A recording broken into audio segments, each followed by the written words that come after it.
우리 하나님의 말씀은 시편 91편입니다. 1절부터 7절 말씀까지 제가 봉독을 해드리도록 하겠습니다. 시편 91편 1절부터 7절 말씀까지가 되겠습니다. 지은 자의 은밀한 곳에 거주하며 전능자의 그늘 아래 사는 자여, 나는 여호와를 향하여 말하기를 그는 나의 피난처요 나의 요새요 내가 의뢰하는 하나님이라 하리니, 이는 그가 너를 새 사냥꾼의 올무에서와 심한 전염병에서 건지실 것이미로다. 그가 너를 그의 깃으로 덮으시리니 내가 그의 날개 아래에 피하리로다. 그의 진실하심은 방패와 손방패가 되시나니, 너는 밤에 찾아오는 공포와 낮에 날아드는 화살과 어두울 때 퍼지는 전염병과 밝을 때 닥쳐온 재앙을 두려워하지 아니하리로다. 1000명이 내 왼쪽에서 10,000명이 내 오른쪽에서 엎드러지나 이 재앙이 내게 가까이 하지 못하리로다. 아멘. 기도하겠습니다. 자비롭고 내려오신 아버지 하나님, 고맙습니다. 주의 택감을 받은 사랑하는 귀한 성도들을 주의 거룩한 성전으로 인도하여 주시고, 마음을 모고 뜻을 모고 정성을 모아 주를 예배케 하시고 주의 말씀을 청동할 수 있는 은혜를 주심을 감사를 드립니다. 말씀이 선포될 때 우리의 마음의 문을 열어주시고 우리의 귀를 여셔서 성령이 이 아침에 교회들에게 하시는 주의 음성을 듣게 하옵소서. 깨닫게 하옵소서. 날마다 주의 말씀을 주야로 묵상하며 출구하는 삶이 되게 하옵소서. 예수님 이름으로 기도하옵나이다. 아멘. 할렐루야.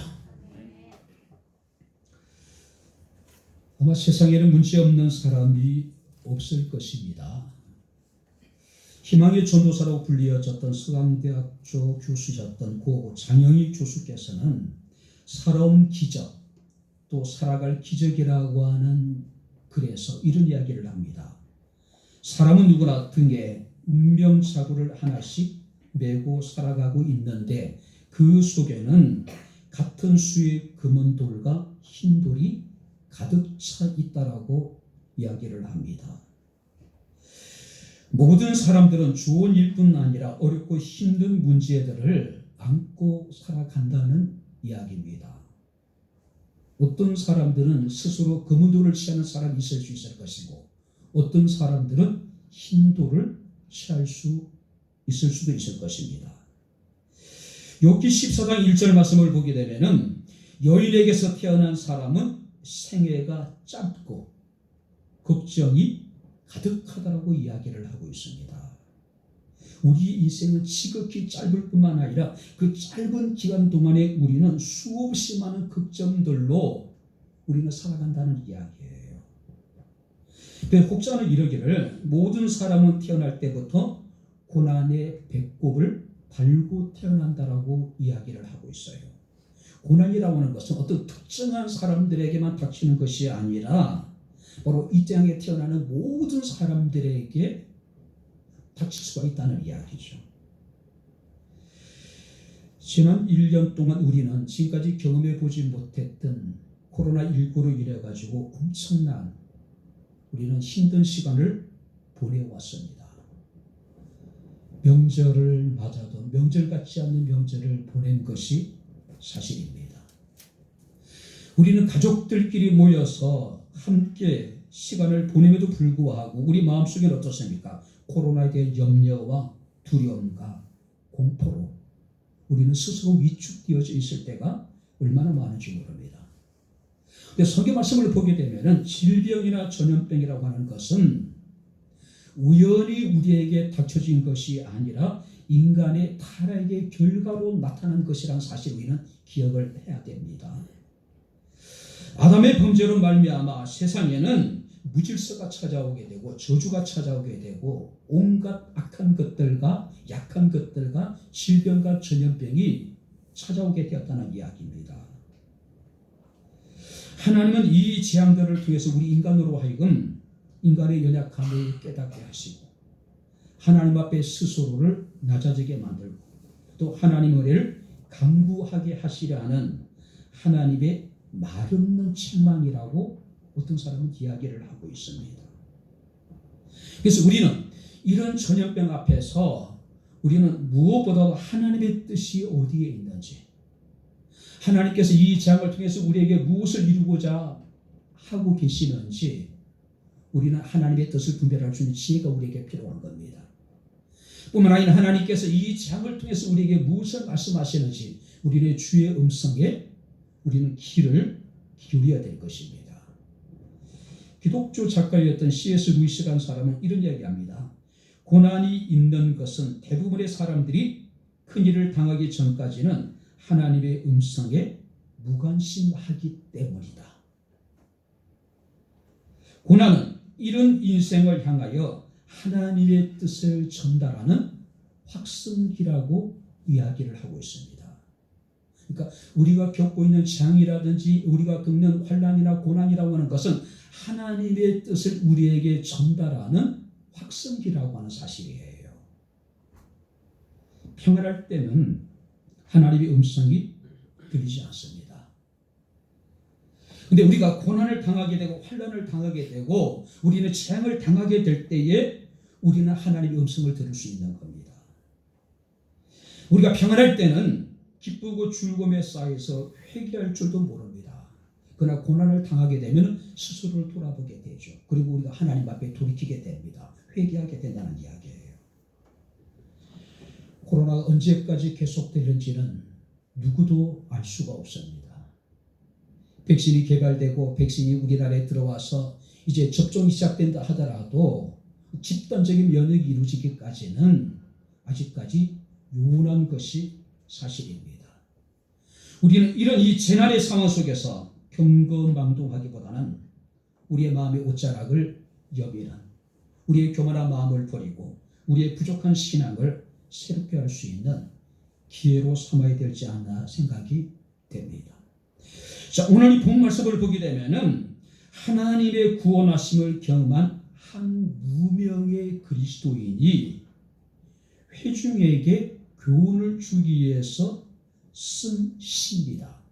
전체적인 구성을 보게 되면은 하나님의 보호 아래 거하는 자들의 안전함에 대해서 이야기를 하고 또 하나님께서 약속하신 복과 영화를 여기에 우리에게 말씀하고 있음을 우리가 보게 됩니다. 자, 먼저 그렇다면은 자, 1절 말씀을 우리 다시 한번 같이 읽겠습니다.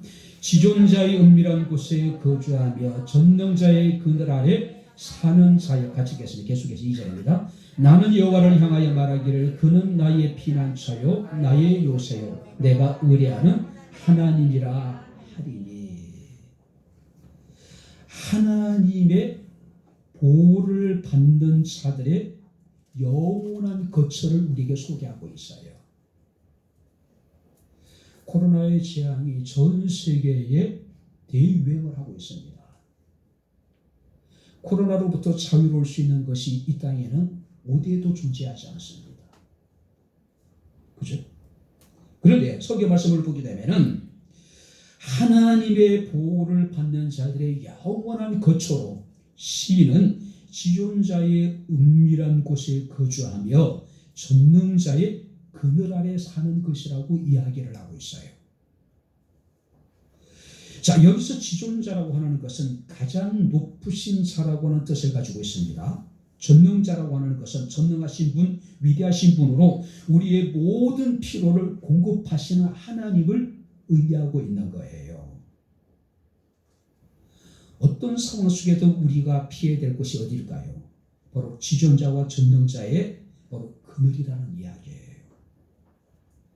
특히 성경 말씀을 보게 되면 지존자의 은밀한 곳에 거주한다고 이야기하고 있습니다. 여기서 은밀한 곳이라고 하는 것은 비밀의 장소예요.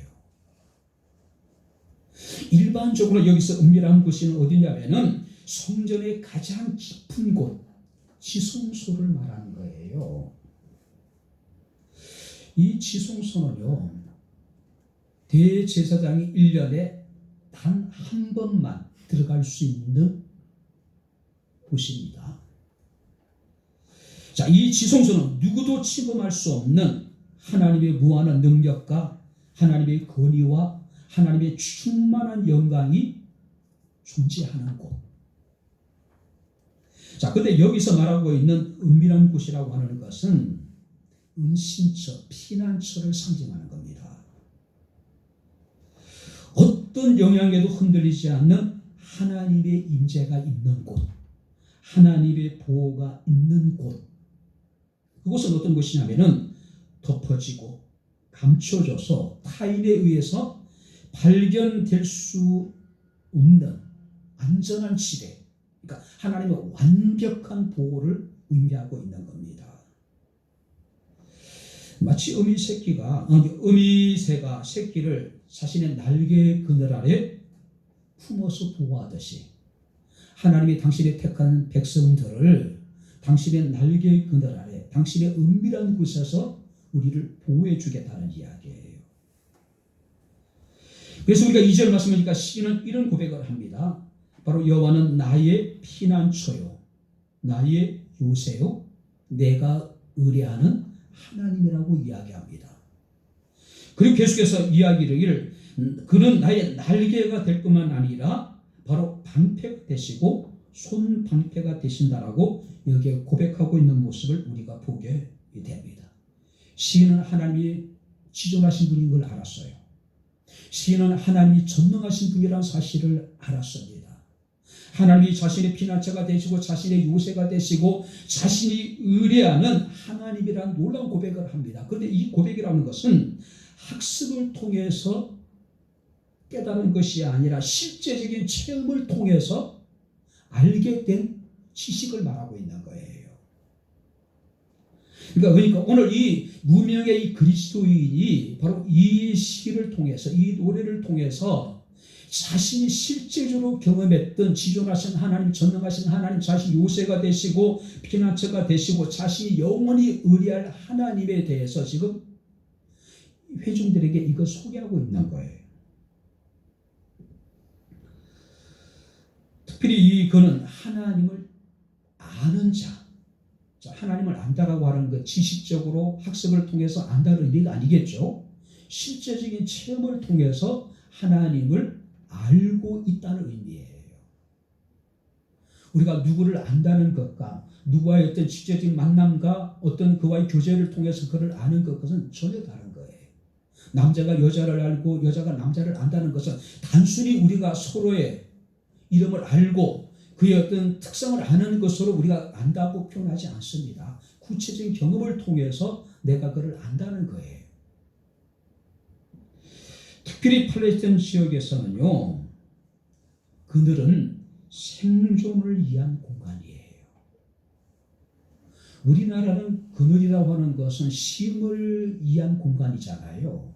그런데 팔레스타인 사람들에게서 그늘이라는 것은 말로 생존을 위한 공간이에요.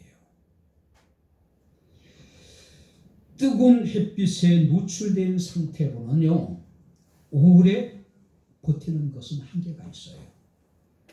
그래서 그들은 조그만한 그늘이라도 있으면은 그들은 계속해서 그늘에 가서 그들은 자신의 몸을 지킵니다. 그러니까 팔레스타인 지역에 그늘이 없다라고 하는 것은 그 죽음을 상징하는 거예요. 그런데 하나님 뭐라고 말씀하십니까? 바로 시인은 하나님은 자신을 보호하는 날개 그늘이라고 이야기하고 있는 거예요. 특별히 시인은 아마 그걸 기억했을 겁니다. 이스라엘 백성들이 400년 동안 애굽의 노예 생활을 마치고 광야에서 그들은 40년 동안 유리방황하게 되죠. 사막은 그늘이 없는 척박한 땅이에요. 그죠? 근데 하나님께서 친히 그들 앞서 행하시면서 낮에는 구름 기둥으로 하나님께서 그들을 보호해 주시고 지켜주셨잖아요. 바로 시인은 그것을 기억했을 거예요. 그래서 우리가 1절 말씀을 보게 되면은 지존자의 은밀한 곳에 거주하며 전능자의 그늘 아래 사는 자들이라고 이야기하고 있습니다. 자, 그렇다면 오늘 말씀을 통해서 온전히 우리가 하나님을 의뢰하고 지존자의 은밀한 곳, 전능자의 날개 아래에 거하는 사람들의 바로 삶의 모습, 그들이 누리게 되는 하나님의 은혜가 무엇인지 우리 함께 말씀을 통해서 함께 은혜를 나누도록 하겠습니다. 자, 먼저 한번 3절 말씀으로 본문으로 돌아보겠습니다. 3절 다 같이 읽겠습니다. 이는 그가 너를 새 사냥꾼의 올무에서와 심한 전염병에서 건지실 것입니다. 3절에 보게 되면 새 사냥꾼의 올무와 심한 전염병에서 건져 주실 것이다. 어떤 자들을요? 하나님을 의뢰하는 자들, 지존자의 은밀한 곳에 거주하며 전능자의 날개의 그늘 아래에 피하는 자들을 하나님께 새 사냥꾼의 올무와 심한 전염병으로부터 하나님께서 건져 주실 것이다. 자, 여기서 건진다는 의미는 어떤 의미냐면은 매어 있는 세력으로부터 하나님이 구원한다는 뜻이에요. 시제가 미완료형이에요. 무슨 얘기입니까? 하나님은 지금까지 그러하셨던 것처럼 한결같이 당신을 의뢰하는 사람들을 지존자의 은밀한 것에 거하며 바로 전능자의 날개 그늘에 피하는 자들을 보여주시겠다라고 하는 하나님의 약속이에요. 특히 우리가 성경 말씀을 보게 되면은 새 사냥꾼의 올무에서와, 자, 여기서 사냥꾼의 올무라고 하는 것은 일종의 비유적인 표현입니다. 무슨 얘기냐면은 바로 시인을 옮아매기 위한 각종 어떤 계획, 음모, 위협 따위를 여기서 시인은 새 사냥꾼의 올무라고 표현하고 있는 거예요. 시인은 자신을 사냥꾼의 올무에 쫓기는 새로 비유하고 있습니다. 올무라는 특징이 뭡니까? 전혀 예측할 수 없는 거예요. 예측할 수 없는 상태를 의미하고 있는 거예요.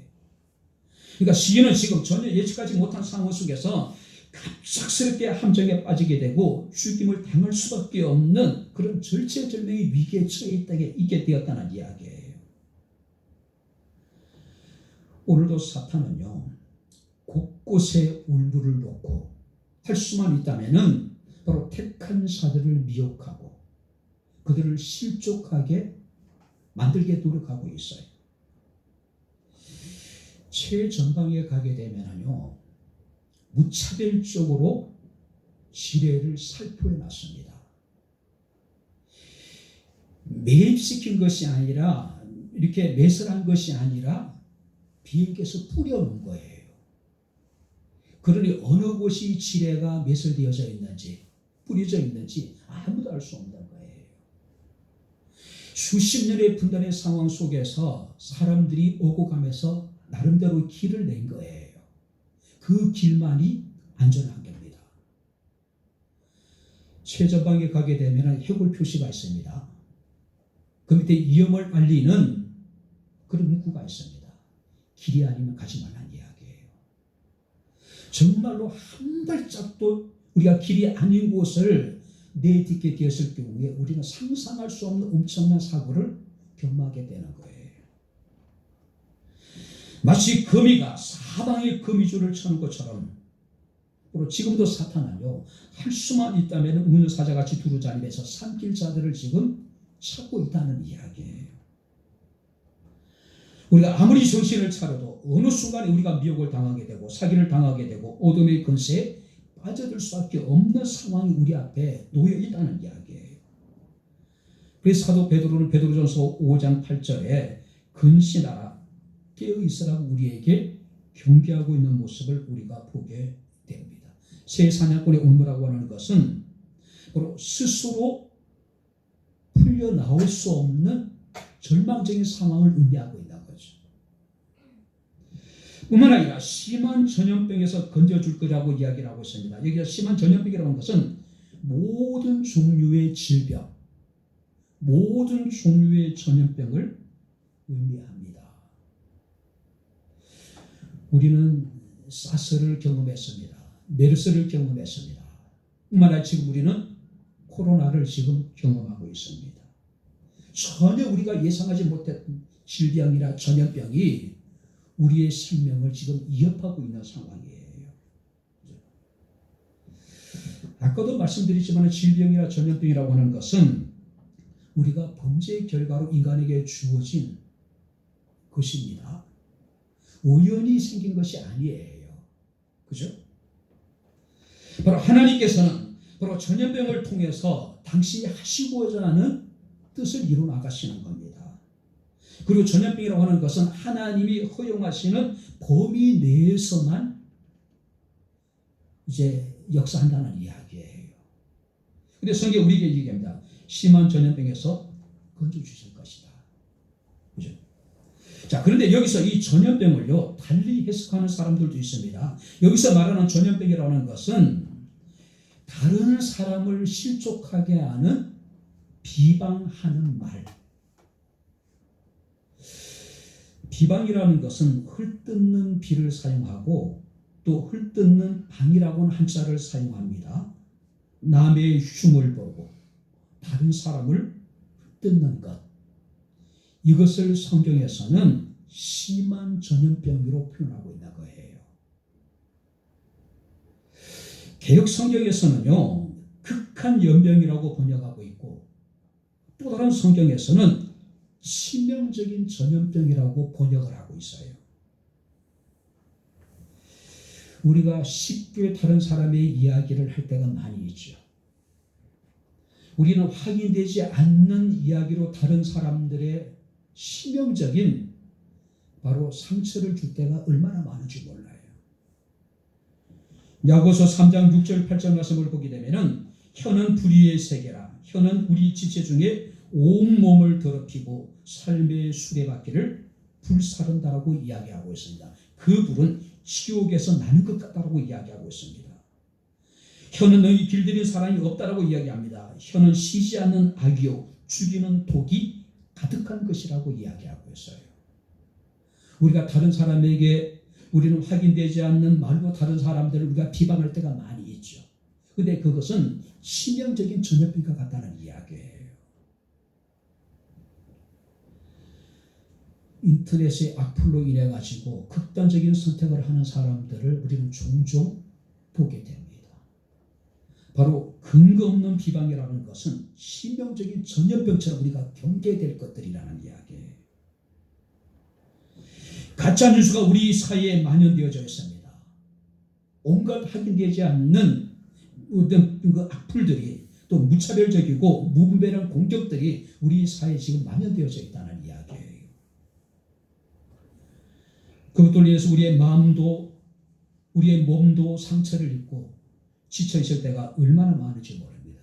그런데 성경 우리에게 이야기합니다. 오늘 성경 우리에게 뭐라고 말씀하고 있습니까? 사냥꾼의 올무에서와 심한 전염병에서 예기치 못한 질병과 전염병 뿐만 아니라 사람들의 어떤 비방과 비난을 하나님께서는 그 속에서 우리를 건져주시겠다는 이야기예요. 두 번째 4절 말씀을 보시기 바랍니다. 다 같이 읽겠습니다. 그가 너를 그의 기소로 덮으시리니 내가 그의 날개 아래에 피하리로다. 그의 진실함은 방패와 손방패가 되시나니 그의 기소로 우리를 덮어준대요. 그의 기소. 자, 여기서 덮는다는 이야기는 다양한 의미를 가지고 있습니다. 울타리를 두르다, 또 덮다, 또 고립시키다, 또 세우다. 어미새가 자신의 날개를 펴서 새끼를 보호하는 것처럼 전능자는 당신의 날개깃을 세워서 울타리를 만들고 우리를 덮어서 완전히 외부의 악한 세력으로부터 우리를 하나님께 고립시켜 주겠다, 차단시켜 주시겠다는 이야기예요. 뿐만 아니라 우리가 성경에 이렇게 기록하고 있습니다. 하나님의 진실하심 우리의 방패가 되시고 우리의 손방패가 되신다. 여기서 진실이라고 하는 것은 약속과 언약을 변치 않으시는 하나님의 신실하심, 하나님의 신실하신 우리의 방패가 되시고 우리의 손방패가 된다. 방패라고 하는 것은 전체를 보호하는 것이고 손방패라는 것은 작은 방패를 의미하고 있는 거예요. 우리가 방패를 사용할 때는 언제입니까? 전쟁이 났을 때잖아요. 치열하게 전쟁이 벌어지고 있을 때에. 피가 튀고 살이 찢기는 극한 상황 속에서도 하나님의 당신의 택한 백성들을 보호해 주시겠다는 이야기예요. 날갯깃을 세워서 하나님께서는 그들을 품어주시겠다는 이야기예요. 완전히 악한 세력으로부터 하나님 우리를 고립시켜 주겠다는 이야기, 차단시켜 주겠다는 이야기예요. 특별히 여러분들이 5절 6절 말씀을 보게 되면은 밤에 찾아오는 공포, 낮에 날아드는 화살, 어두울 때 퍼지는 전염병, 밝을 때 다가오는 재앙 등 이런 것들로부터 하나님은 우리를 덮어주시겠다는 이야기예요. 보호해주시겠다는 이야기예요. 우리가 5절 6절 말씀을 보게 되면 밤에 낮에 어두울 때 밝을 때 뭘 말하냐면은 수시로 언제나를 가르치는 시제의 표현이에요. 하나님은 언제나 어디서나 우리를 보호해 주시겠다라고 하는 하나님의 약속이에요. 그죠? 우리 인간은요, 살아가다 보면은 밤낮을 가리지 않고 어두울 때와 밝을 때를 가리지 않고 언제든지 우리의 생명을 위협하는, 우리의 삶을 위협하는 크고 작은 일들이 늘 우리에게 존재한다는 이야기예요. 그래서 우리는 늘 두려워합니다. 늘 우리는 불안해해요. 걱정하고 염려하고 근심해요. 왜냐하면 우리를 위협하는 것들이 밤낮, 어두울 때, 밝을 때를 가리지 않고 수시로 언제나 우리에게 닥칠 수 있기 때문에 그래요. 특히 그 말씀을 밤에 찾아오는 공포라고 하는 것은 밤에 일어날 수 있는 모든 종류의 위험, 밤에 일어날 수 있는 모든 종류의 위험으로부터 하나님 우리를 보호해 주겠다는 이야기예요. 낮에 날아드는 화살이라고 하는 것은 바로 예기치 않는 상황 속에서 벌어지는 위험, 고통, 전쟁, 또 여러 가지 어떤 두려움들. 여기서 낮이라고 하는 것은 빛을 통해서 주위를 충분히 분간할 수 있을 정도의 어떤 밝은 낮을 의미하고 있습니다. 그런데 순식간에 화살이 우리에게 날아들듯이 전혀 예상하지 못했던 각종 위험과 고통과 여러 가지 어떤 두려움과 공포들이 우리에게 닥칠 수 있다는 이야기예요.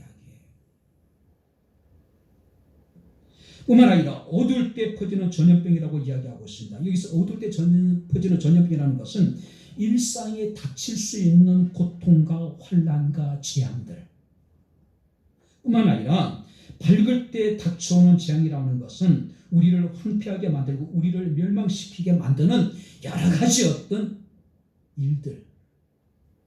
그러니까 여기서 하나님이 밤에 찾아오는 공포와 낮에 날아드는 화살과 어두울 때 퍼지는 전염병, 밝을 때 다가오는 재앙으로부터 하나님 우리를 보호해 준다는 이야기는 밤낮 가리지 않고 어두울 때나 밝을 때를 가리지 않고 수시로 우리에게 찾아오는 재앙과 환난과 고통과 질병과 전염병으로부터 하나님 우리를 보호해 주시겠다는 이야기예요.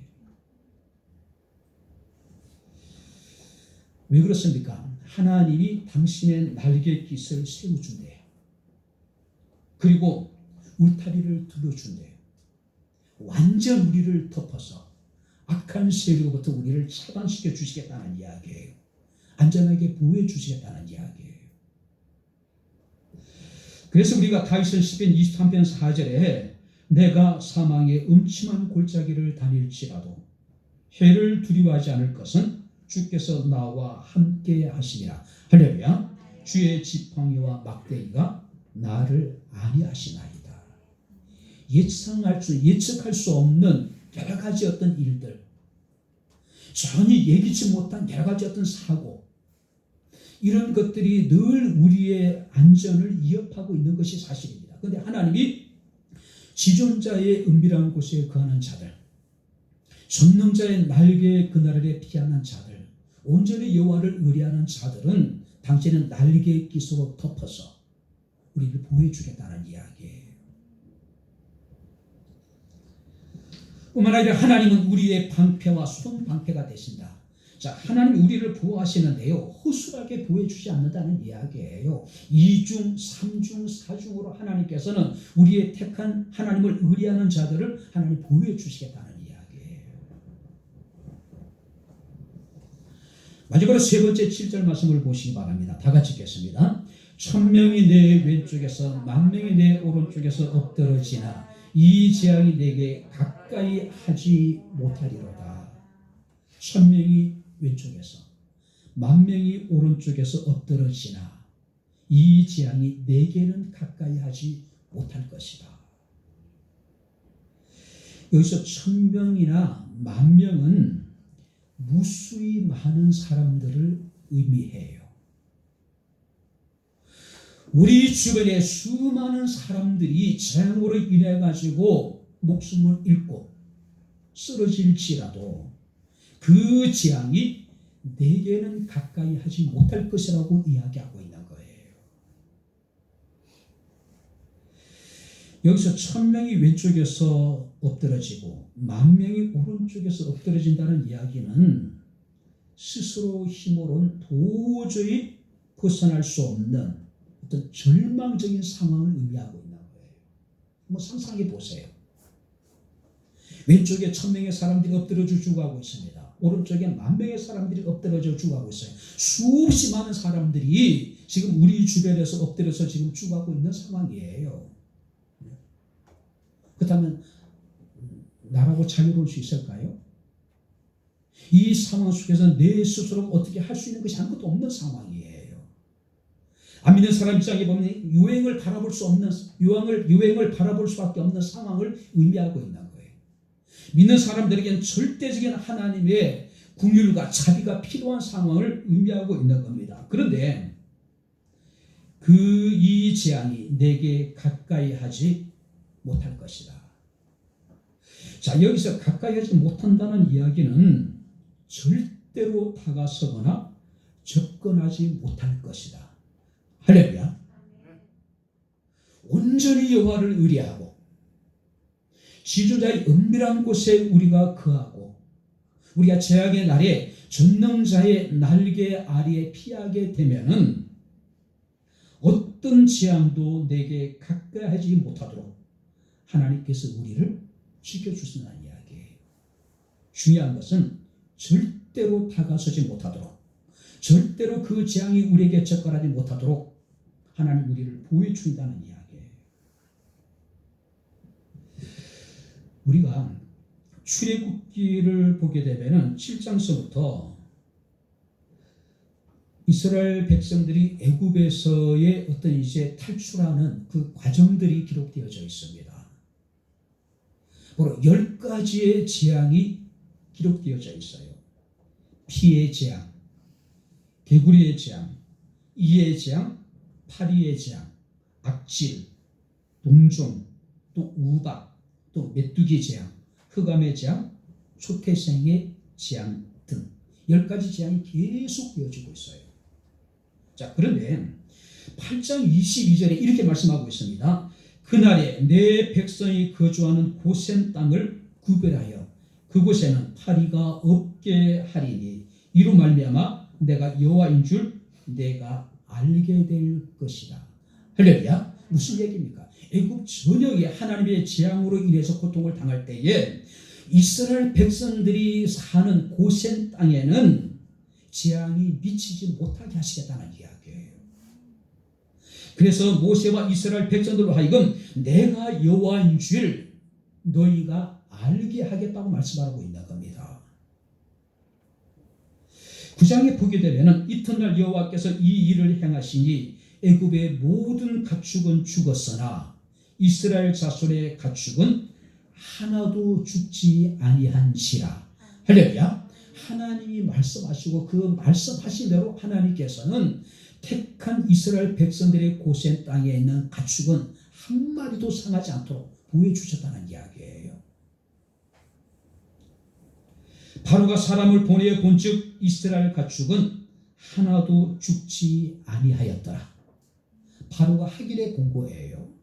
실제적으로 이 재앙이 애굽 전역에만 임한 것인지 아니면 고센 땅은 그 재앙이 임하지 않았는지 가서 확인해 봤더니 실제적으로 말씀하신 대로 이스라엘 백성들이 거하는 고센 땅에는 어떤 재앙도 임하지 않은 것을 바로가 봤다는 이야기예요. 특별히 여러분들이 10가지 재앙 가운데 하이라이트가 조태생을 하나님이 다 치셨습니다. 이스라엘의 처음에 난 애굽의 처음에 난 모든 것들을 하나님께서 멸하셨어요. 근데 성경에 이렇게 기록하고 있습니다. 이 재앙이 이스라엘 장막에는 가까이 하지 못하도록 하나님께서는 이스라엘 백성들에게 은혜를 베푸셨다는 이야기예요. 문설 중에 어린 양의 피를 바를 때에 그 재앙이 바로 이스라엘 택한 백성들, 바로 하나님의 말씀을 순종하고 온전히 말씀을 의지하여 집 문설주에다 어린 양의 피를 바른 바로 이스라엘 사람들의 집은 이 재앙이 지나갔다는 이야기예요. 그래서 그날을 그들은 유월절이라고 이야기를 합니다.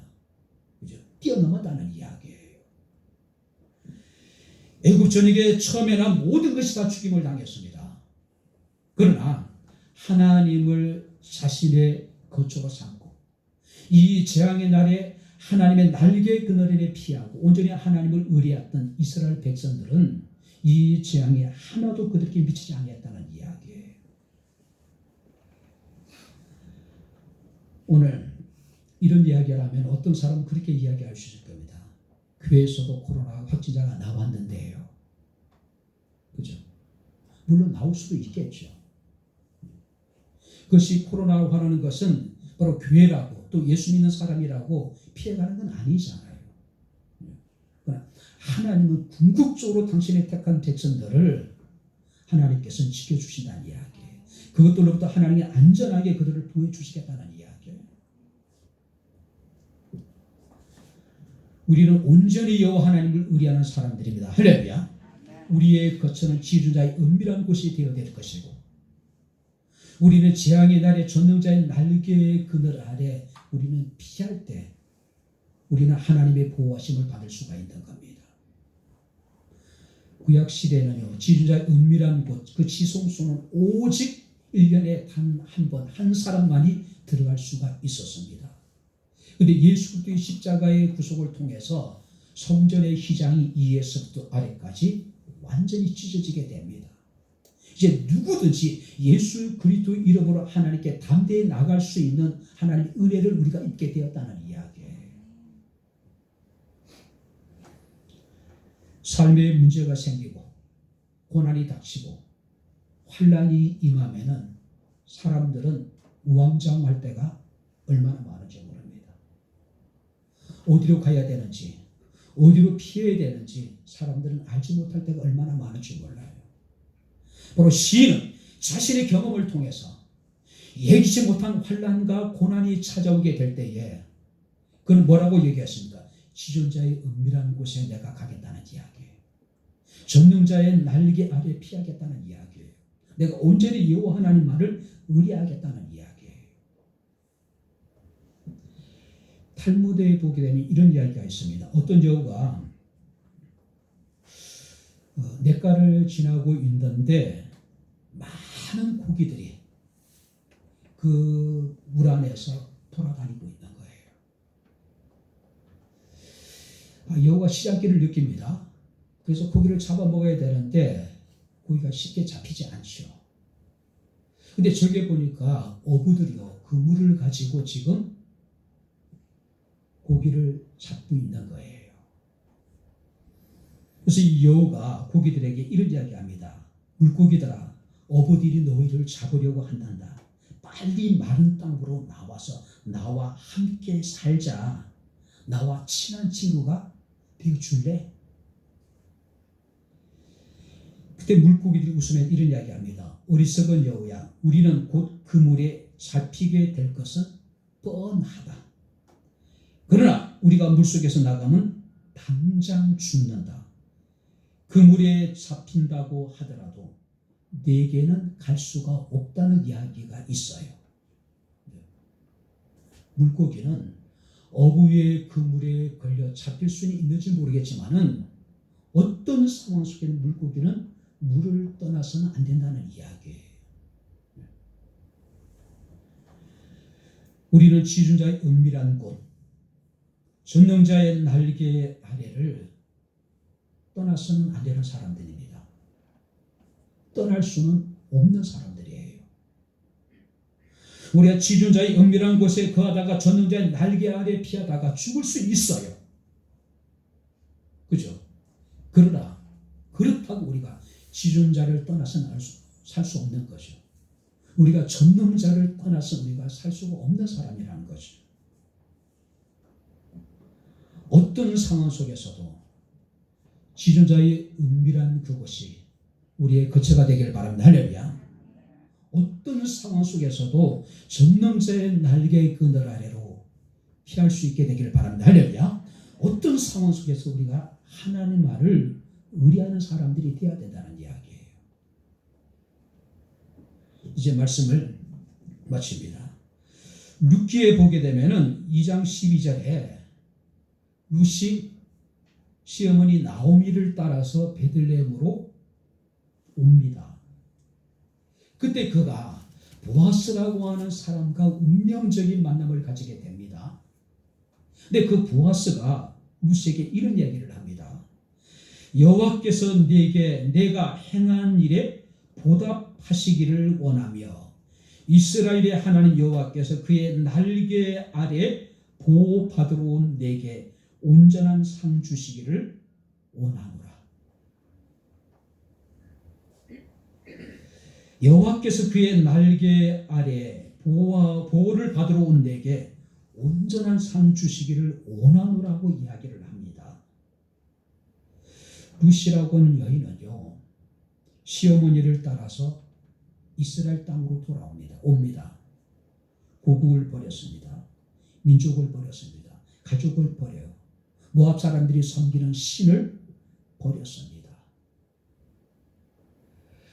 혹자는 이야기합니다. 우리가 주의 날개 그늘 아래 들어가기 위해서는 내 날개를 접어야 된다고요. 암탉이 날개를 펴고 병아리를 품기 위해서는 병아리들이 작은 자신의 날개를 자기 몸에 붙여야 돼요. 접어야 돼요. 자신의 날개를 접지 않고는 결코 어미의 날개 그늘 아래 피할 수가 없는 거예요. 룻이라고 하는 여인은 자신의 모든 삶의 날개를 손두리째 접었습니다. 그런 놀라운 고백을 합니다. 어머니가 가시는 곳에 나도 가고 어머니께서 머무시는 곳에 나도 머물겠나이다. 어머니의 백성이 내 백성이 되고 어머니의 하나님이 내 하나님이 되시리니 어머니께서 죽으시는 그곳에 나도 죽어 거기 묻힐 것이라.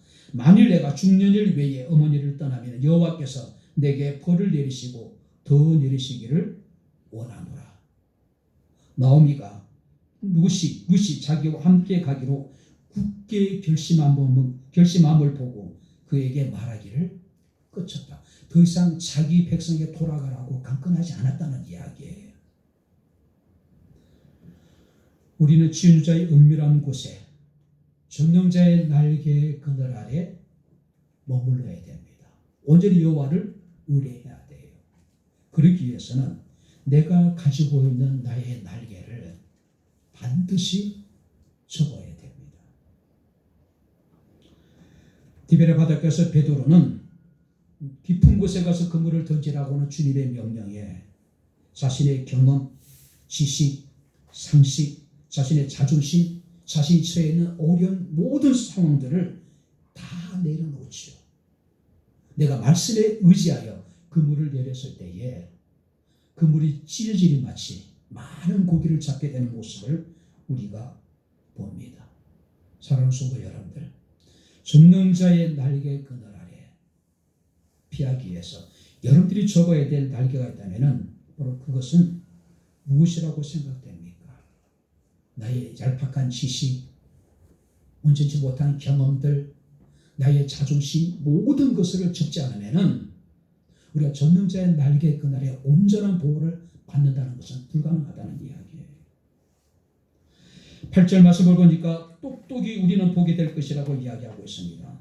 11절 말씀을 보게 되면 그가 우리를 위하여 천군 천사를 명령하사 내 모든 길에서 너를 지키게 하심을 보게 될 것이라고 말씀을 하고 있습니다. 한번 따라해 보시기 바랍니다. 내 모든 길에서, 내 모든 우리가 살아가는 날 동안에 어떤 재앙을 당하고 환난과 고난을 당하고 삶의 위기를 만나고 많은 이런저런 우리가 일을 만나게 될지라도 천군 천사를 명령하사 우리를 지켜주겠다라고 말씀하고 있습니다. 우리를 건져주실 하나님, 당신의 날갯깃으로 우리를 덮어주신 하나님, 우리를부터 모든 오련으로부터 바로 우리를 보호해주신 하나님, 그 하나님 우리와 함께 하십니다. 2021년 이제 음력 우리가 신축년이 이제 시작이 되어졌습니다.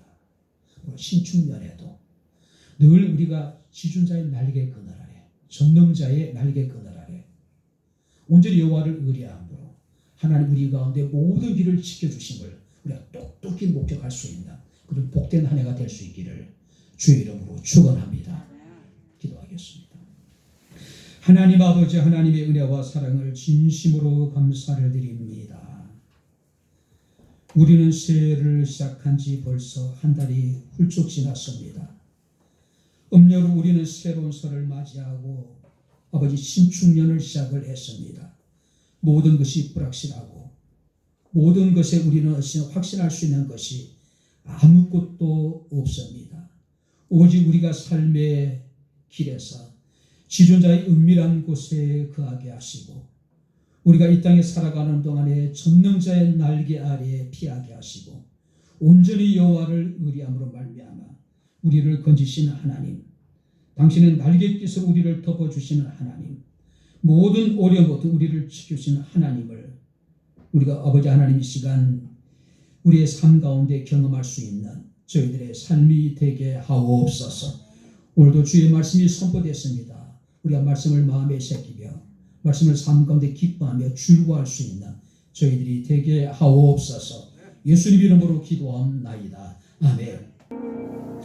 이제는 우리 주 예수 그리스도의 은혜와 하나님의 크신 사랑과 성령님의 교통 교제의 제 충만 역사 인도하시니 지존자의 은밀한 것처럼 전능자의 날개 아래 피난처를 삼으며 온전히 여호와를 의뢰하기를 원하는 주의 사랑하는 모든 성도들 머리머리 위에 저들의 가정과 직장과 사업장과 이 교회와 이 나라 이 민족 위에 지금부터 영원토록 함께 있을지어다. 아멘.